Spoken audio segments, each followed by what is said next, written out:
All right. So we're talking about the infrastructure bill at 2 years. It's, a tough issue to relate to people. Eyes tend to glaze over at infrastructure, unfortunately. So for people in the D.C. area, what has this bill meant for them? How can they notice that this bill has helped their lives in some way?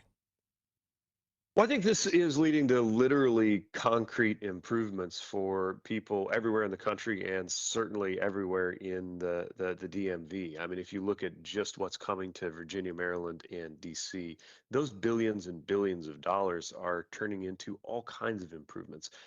Think about the work that's going on Long Bridge, connecting the Mount Vernon Trail to downtown DC for pedestrians, and importantly for supply chains and for our future, reconnecting and shoring up the connection that keeps that rail traffic moving that we count on in so many ways. Airport terminal program dollars going to allow Dulles to construct a new 14-gate concourse to replace an existing concourse, which is aging. If you look at Prince George's County on the Maryland side, improving trail networks there, the Douglas Tunnel, a little closer to Baltimore, represents one of the biggest public works projects going on in the country. It's replacing a rail tunnel that is 150 years old and that hundreds of thousands of people count on.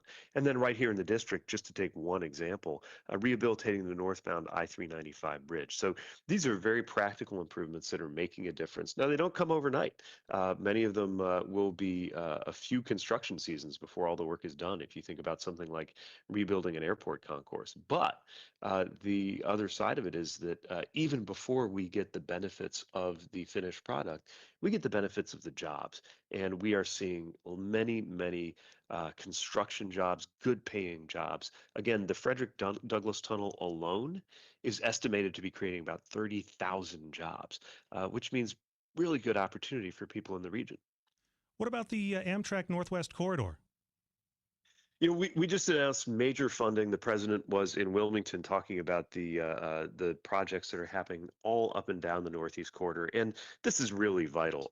This is the most we've done since Amtrak was created to improve passenger rail. It's going to mean more reliability, fewer delays, often replacing 100-year-old tunnels and bridges, and at the end of the day, it's going to mean a faster ride. We're on the cusp of what is expected to be a busy holiday travel season. Of course, we had those airline meltdowns last year. While we have you, we want to know what's different this year that might keep that from happening again.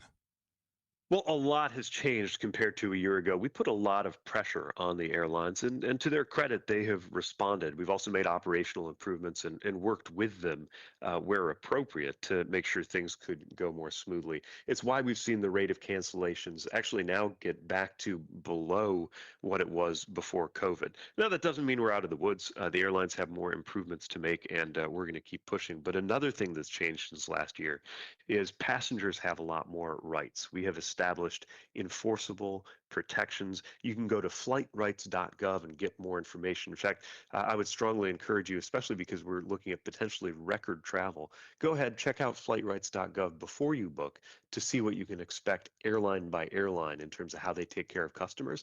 And if you do run into a problem, let us know because we will follow up and we will enforce. All right, is it safe to say you're optimistic?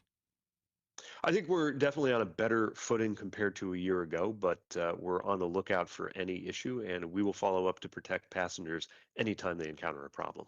All right, and finally, before we let you go, you've been vocal in the need to avert a government shutdown, which we have now done for now. What is your reaction to this stopgap bill?